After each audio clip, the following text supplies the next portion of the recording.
बिस्मिल्लाहिर्रहमानिर्रहीम। अस्सलाम वालेकुम। डिस्कस करते हैं class 9 biology chapter number 1 introduction to biology का थर्ड लेक्चर, जिसमें हम डिस्कस करेंगे the levels of organisation. First of all discuss करते हैं कि सब एटॉमिक एंड एटॉमिक लेवल क्या है। तमाम टाइप्स में मैटर के वो हमारे पास एलिमेंट्स के बने हुए हैं। जो तमाम एलिमेंट्स हैं हमारे पास सिंगल काइंड्स ऑफ एटम के बने होते हैं, जिन्हें हम कहते हैं सिंगल काइंड्स ऑफ एटम के बने होते हैं। जैसे एटम्स का मतलब जिसे काटा नहीं जा सकता। जो एटम्स हैं सिंपली हमारे पास सब एटॉमिक पार्टिकल्स के बने होते हैं, जिनमें सबसे इंपॉर्टेंट पार्टिकल्स आ जाते हैं इलेक्ट्रॉन, प्रोटॉन और न्यूट्रॉन। इनके अलावा भी बहुत से पार्टिकल्स पाए जाते हैं जिनकी तादाद 4 से 5 है, लेकिन हमारे पास जो मेजरली डिस्कस किए जाते हैं उन पार्टिकल्स को कहा जाता है इलेक्ट्रॉन्स, प्रोटॉन्स एंड न्यूट्रॉन्स। उनमें से जो तमाम 92 काइंड्स हैं एलिमेंट्स की, वो नेचर में पाई जाती हैं, और जो 16 एल हैं वो हमारे पास कहलाती हैं बायो एलिमेंट्स, जो कि हमारे पास पैराग्राफ नंबर 2 में दिखाया गया है। जो 16 एलिमेंट्स में से जो 6 एलिमेंट्स हैं वो हमारे पास कहलाते हैं। ये हमारे पास एलिमेंट्स में जो 6 एलिमेंट्स हैं जो आ जाते हैं oxygen, carbon, hydrogen, nitrogen, calcium, phosphorus. ये हमारी बॉडी का 99% मैस बनाते हैं, और इसके अलावा जो 10 एलिमेंट्स हैं वो 0.1% बनाते हैं। ये हमारे पास पिंक बॉक्स दिया गया है, जो कि बता रहा है कि जो प्रोटॉन्स हैं, न्यूट्रॉन्स हमारे पास न्यूक्लियस के अंदर पाए जाते हैं एटम के, जबकि जो इलेक्ट्रॉन्स हैं वो ऑर्बिट्स के अंदर रिवॉल्व करते हैं अराउंड द न्यूक्लियस। जो नंबर ऑफ़ इलेक्ट्रॉन्स है एटॉमिक शेल में वो डिटरमाइन करता है कि एटम किसके साथ रिएक्शन देगा। अब ये टेबल बता जाता है कि हमारे पास एक बताया गया है कि कितने हमारे पास कार्बन, हाइड्रोजन, नाइट्रोजन, ऑक्सीजन कितना है। हमारे पास जो ऑक्सीजन है वो 65% तक पाया जाता है, जो कि MCQs पॉइंट ऑफ व्यू के हवाले से ये डायग्राम बहुत इंपॉर्टेंट है।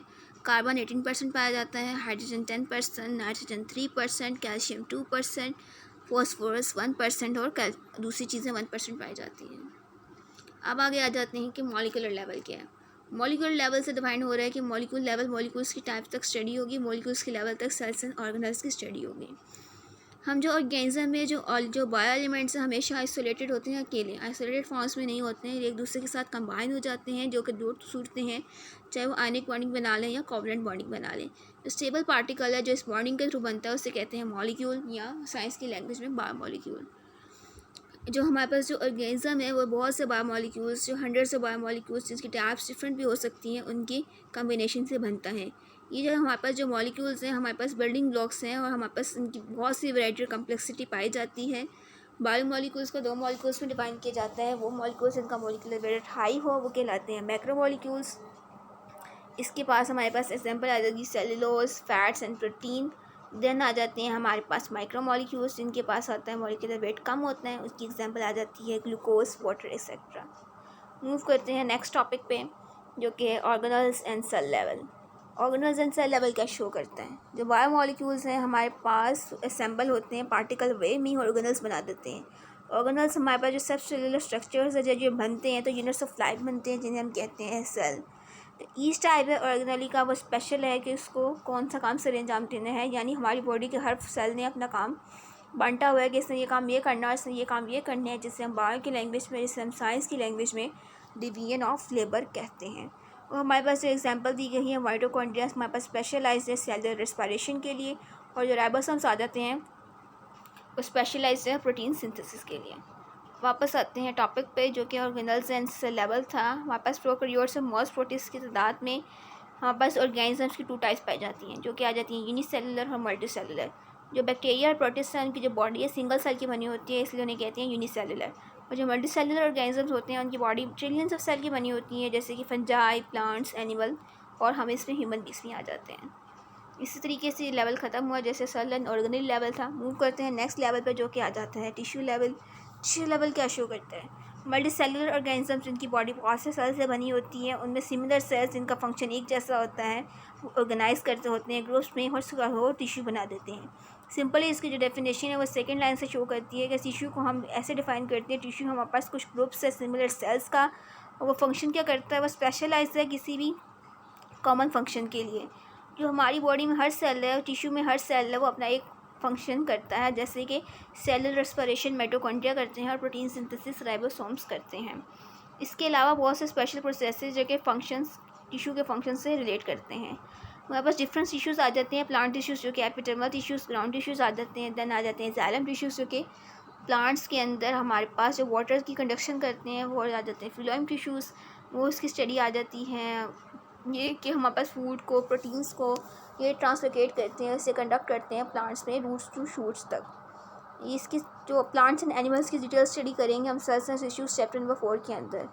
अब आ जाता है कि एनिमल टिश्यूज़ क्या करते हैं। एनिमल टिश्यूज़ की डिफरेंट टाइप्स पाई जाती हैं, जिसमें आ जाती है नर्वस टिश्यूज़ जो नर्व्स का काम सर एग्जाम देते हैं, और मस्कुलर टिश्यूज़ जो कि मस्कुलर हेल्पफुल करते हैं।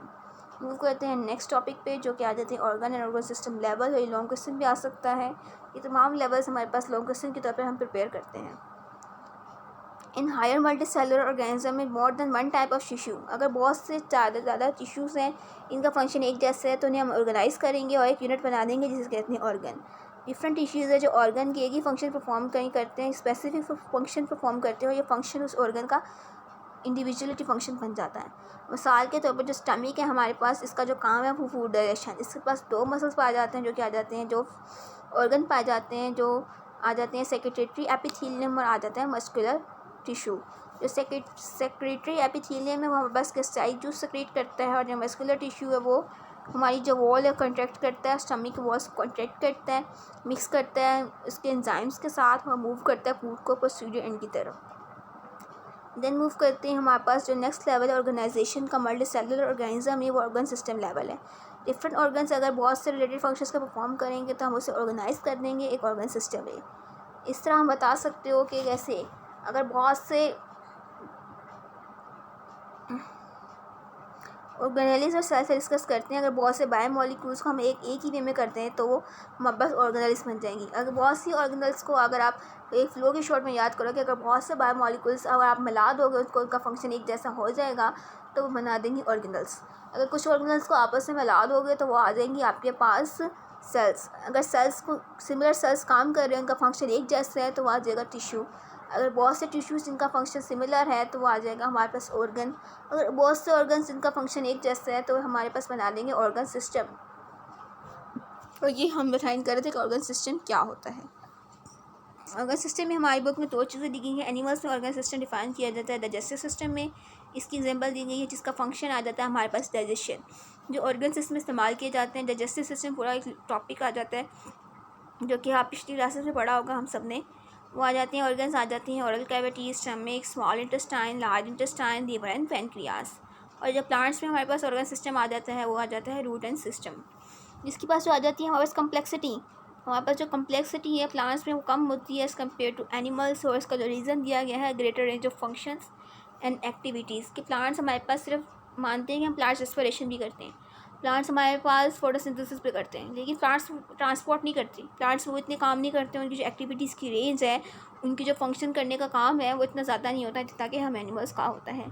और ये ऑर्गन सिस्टम हमारे पास एक लॉन्ग क्वेश्चन के तौर पर डिस्कस होता है। इसकी आप हेडिंग्स बनाकर लिखोगे तो ये ईजिली लॉन्ग क्वेश्चन बन जाएगा। जैसे कि आप मैं बताती चलिए, फर्स्ट ऑफ ऑल आप हेडिंग दोगे ऑर्गन की डेफिनेशन लिखोगे, फिर थोड़ा सा उसको एक्सप्लेन करोगे 1 से 2 लाइन्स में। देन आ जाएगा एग्जाम्पल में स्टमक की हेडिंग रखोगे, स्टमक लिख के उसका फंक्शन लिख दोगे, फंक्शन लिख कर बताओगे कि इसके अंदर कितने टिश्यूज पाए जाते हैं, जो कि आ जाता है एपिथेलियल, ग्रैन्युलर और मस्कुलर टिश्यूज आ जाएंगे, फिर इनके फंक्शंस लिख दोगे। देन आ जाते हैं हमारे पास ऑर्गन सिस्टम की डेफिनेशन एक्सप्लेन करोगे आप।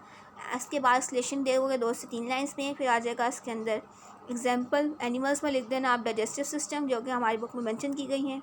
और इवेंचुअली इसमें इतना रट्टे की बात नहीं होती है, क्योंकि हम लोग भी रट्टा लगाते थे मैट्रिक में, तो हमने वैसे ही रट्टा लगाया है, लेकिन इंटर में आकर रट्टे की ज़रूरत नहीं पड़ती है।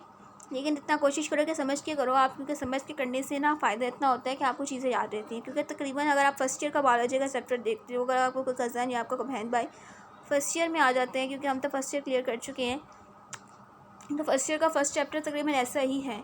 और मुझे तो ये लगता है कि फर्स्ट ईयर का जो फर्स्ट चैप्टर उन्होंने तमाम चीज़ें मिलाकर, जितनी की साइंस हमने ज़िंदगी भर में पढ़ी थी, वो सारी साइंस उन्होंने फर्स्ट ईयर में डाल दी है। तो इसलिए कोशिश करो कि क्लास 9 और 10 को अच्छे तरीके से करो, ताकि आपको जो इंटरमीडिएट में मुश्किलात ना हो। क्योंकि इंटर में आपको मोस्टली हमारे पास रट्टा नहीं लगता, हमारे पास कॉन्सेप्ट चाहिए होते हैं, और इसलिए हमें ये चीज़ें याद करनी नहीं पड़ती। चलो हम लोग वापस आते हैं टॉपिक पे। मैं बता रही थी कि आप कैसे इसे लॉन्ग क्वेश्चन के तौर पर अटैम्प्ट करोगे। तो मस्कुलर टिश्यूज तक हम पहुँच गए थे, नहीं हम आगे आ गए थे, डाइजेस्टिव सिस्टम तक हम आ गए थे। डाइजेस्टिव सिस्टम का फंक्शन बताओगे, उसके बाद बताओगे कौन कौन से ऑर्गन्स होते हैं और कैसे फ्रेमवर्क बना के डाइजेशन का प्रोसेस होता है। देन आ जाएगा ऑर्गन सिस्टम की लेवल की आ जाएगी, उसमें अंदर आ जाएगा प्लांट्स में हमने लिख दिया था, एनिमल्स लिख दिया था, प्लांट्स में आ जाएगा कि रूट सिस्टम पर आ जाता है जो कि डिस्कस किया जाता है। देन इसकी आ जाएगी कम्प्लेक्सिटी और रीज़न, जो कि मैंने ये फ्लो चार्ट में बनाकर आपको बता दिया है। देन आ जाता है इंडिविजुअलिटी लेवल। इंडिविजुअल यानी पूरा एक ऑर्गेनिज्म अगर बहुत से ऑर्गन सिस्टम को ऑर्गेनाइज कर दें एक तो हमारे पास बन जाएगा, हमारे पास एक बन जाएगा इंडिविजुअल और ऑर्गेनिज्म। इन ऑर्गेनिज्म में जो फंक्शन होते हैं, प्रोसेसेस होते हैं और जो एक्टिविटीज़ हैं, फंक्शन प्रोसेसेस और एक्टिविटीज़ हैं बहुत से ऑर्गन्स की और ऑर्गन सिस्टम की, वो कोऑर्डिनेटेड हो जाती हैं, यानी वो एक दूसरे के साथ कोऑर्डिनेट कर जाती हैं, वो एक दूसरे से मिल जाती हैं, एक दूसरे के लिए हेल्पफुल हो जाती हैं। मिसाल के तौर पर अगर कोई पर्सन है वो एक्सरसाइज कर रहा है, बहुत ही कॉन्टीन्यूस कर रहा है और वो हार्ड एक्सरसाइज कर रहा है, लेकिन यहाँ तक कि उसके मसल्स हार्ड वर्किंग करेंगे, लेकिन उसकी जो रिस्पायर कर रहा है, जैसे कि वो सांस ले रहा है, उसका रेट भी बढ़ जाएगा, उसकी हार्ट रेट बढ़ जाएगी। जो रिस्पायरेशन की जैसे रेट बढ़ेगा और उसकी जो हार्ट रेट बढ़ेगी तो मोर ऑक्सीजन सप्लाई करेगा, फूड करेगा मसल्स को, जिसकी जो कि हमारे पास लाजमी होते हैं हार्ट वर्किंग के लिए, कंटिन्यूस वर्क के लिए, जिसके इंडिविजुअल लेवल मोस्टली लॉन्गेस्ट में नहीं आता, ये शॉर्ट में आता है। आगे मूव करते हैं नेक्स्ट टॉपिक पे, जो कि आ जाता है पॉपुलेशन लेवल। पॉपुलेशन लेवल यानी पॉपुलेशन तक की स्टडी। जो बायोलॉजिस्ट हैं उन्होंने स्टडीज़ को एक्सटेंड किया पॉपुलेशन लेवल तक, जो कि स्टडी करते हैं interactions among members of same species, के मेंबर्स के जो सेम स्पीशीज़ के जो मेंबर्स हैं एक ही जगह पे रह रहे हैं, एक ही हैबिटेट में रह रहे हैं। स्पीशी को नीचे डिफाइन किया गया कि स्पीशी क्या होती है, कोई भी ऑर्गेनिज्म जो इंटरब्रीड कर सकता है उसे हम कहते हैं स्पीशी। सिंपली कोई भी जो स्पीशी है, कोई भी ऑर्गेनिज्म है, वो स्पीशी तब कहलाएगा जब वो इंटरब्रीड कर सकता है, अपने जो ऑफस्प्रिंग्स हैं, अपनी नई जनरेशन है, उसे प्रोड्यूस कर सकता है। और जो हैबिटेट है वो एरिया है, वो इन्वायरमेंट है जहाँ पे एक ऑर्गेनिज्म रहता है। अब बता देते हैं कि हमारे पास पॉपुलेशन क्या होती है। पॉपुलेशन हम बताते हैं वो ग्रुप है ऑर्गेनिजम्स का जो सेम स्पीशीज से ताल्लुक़ रखते हैं, एक ही सेम प्लेस पे रहते हैं और एक ही सेम टाइम पे रहते हैं। इसके पास हमारे पास एग्जांपल दी गई है हमारी पाकिस्तान की पॉपुलेशन की लास्ट 2 लाइन्स के अंदर। ह्यूमन पॉपुलेशन इन पाकिस्तान 2010 में 773.5 मिलियन इंडिविजुअल्स थी, जो कि हमारी जो ministry of population welfare government of Pakistan के मुताबिक। एग्जाम्पल लिख सकते हो आप, और जो हमारे पास है 173.5 million MCQs point of view के साथ भी आ सकता है। देन मूव करते हैं लास्ट लाइन पे, जो लास्ट 8 और 9 टॉपिक जो है कम्युनिटी लेवल। कम्युनिटी अगर बहुत सी पॉपुलेशन को मिला दो, पॉपुलेशन से होती है, पॉपुलेशन में एक स्पीशीज़ के लोग रहते हैं एक ही जगह पर और एक ही वक्त में। लेकिन अगर आप बताना चाहें कम्युनिटी क्या होती है, कि अगर कम्युनिटी में डिफरेंट पॉपुलेशंस रहती हैं एक ही जगह पे, एक दूसरे के साथ इंटरेक्ट करती हैं with in the same environment, यानी अगर बहुत सी डिफरेंट पॉपुलेशंस को आप मिला दोगे, अगर वो एक दूसरे के साथ इंटरेक्ट कर रही हैं तो वो आ जाएगी हमारे पास कम्युनिटी। हमने वहाँ पर जो मेजरली एग्जाम्पल दी जाती है बुक में सेकेंड लाइन में दी गई है, वो आ जाती है फॉरेस्ट। इसमें डिफरेंट प्लांट्स आ जाते हैं, प्लांट्स होते हैं फॉरेस्ट में, माइक्रो ऑर्गेनिजम्स होते हैं, फंजाई होता है और एनिमल स्पीशीज़ पाई जाती हैं। और जो हमारे पास कम्युनिटीज़ हैं वो कलेक्शन है ऑर्गेनिजम्स की, जिसमें एक पॉपुलेशन कभी बढ़ती है दूसरी पॉपुलेशन कम हो जाती है। कुछ कम्युनिटीज़ हैं वो कम्प्लेक्स होती हैं जैसे कि फॉरेस्ट, और कुछ कम्युनिटीज़ हैं जो कि सिंपल होती हैं जैसे कि एक्वेरियम वाला आ जाता है Fallon log with various populations. ये सिंपल कम्युनिटी है, उसमें जो नंबर और साइज़ ऑफ पॉपुलेशन का लिमिटेड होता है, और जबकि जो चेंज है हमारे पास बात है एबाटिक फैक्टर्स में, उसके ड्रास्टिक और लॉन्ग लास्टिंग इफेक्ट होते हैं। ड्रास्टिक मीन्स और लॉन्ग लास्टिक मीन्स उसके लोअर बहुत लंबा इफेक्ट होता है। आ जाता है बायोस्फीयर, हमारी बॉडी का जितना भी हिस्सा जिसमें लिविंग ऑर्गेनिजम्स हैं, नॉन लिविंग है, कम्युनिटीज़ हैं, जो पार्ट ऑफ अर्थ है, उसने जितना हिस्सा कवर किया हुआ है सारे स्फीयर को हम कहते हैं बायोस्फीयर। ये हमारे तमाम इकोसिस्टम आ जाते हैं, जो इकोसिस्टम होता है जिसमें तमाम जो ऑर्गेनिज्म है इंटरेक्ट करते हैं नॉन लिविंग कंपोनेंट्स से इन्वायरमेंट के। और ये जो बायोस्फीयर है वो आ जाता है zone of life on earth. इसके साथ आज का ये टॉपिक हमारा ख़त्म हुआ, जो कि हमारे पास था 7 लेवल्स ऑफ सेलुलर ऑर्गेनाइजेशन। इनमें स्लोगेशन भी आ जाता है जो कि मैंने आपको बता दिए हैं, तो आप लोगों ने सबको अच्छे तरीके से करना है। आपसे मुलाकात होगी नेक्स्ट लेक्चर में, तब तक अपना ख्याल रखिएगा और चीज़ें रिवाइज़ करते रहें आप सब चीज़ें। अगर आपको मुझे लेक्चर से कुछ फ़ायदा हो रहा है तो उसे शेयर ज़रूर कीजिएगा, ताकि मुझे इस बात से खुशी हो कि ताकि मेरा इल्म किसी के काम आ रहा है। आप सबका मुझे सुनने के लिए थैंक यू वेरी मच।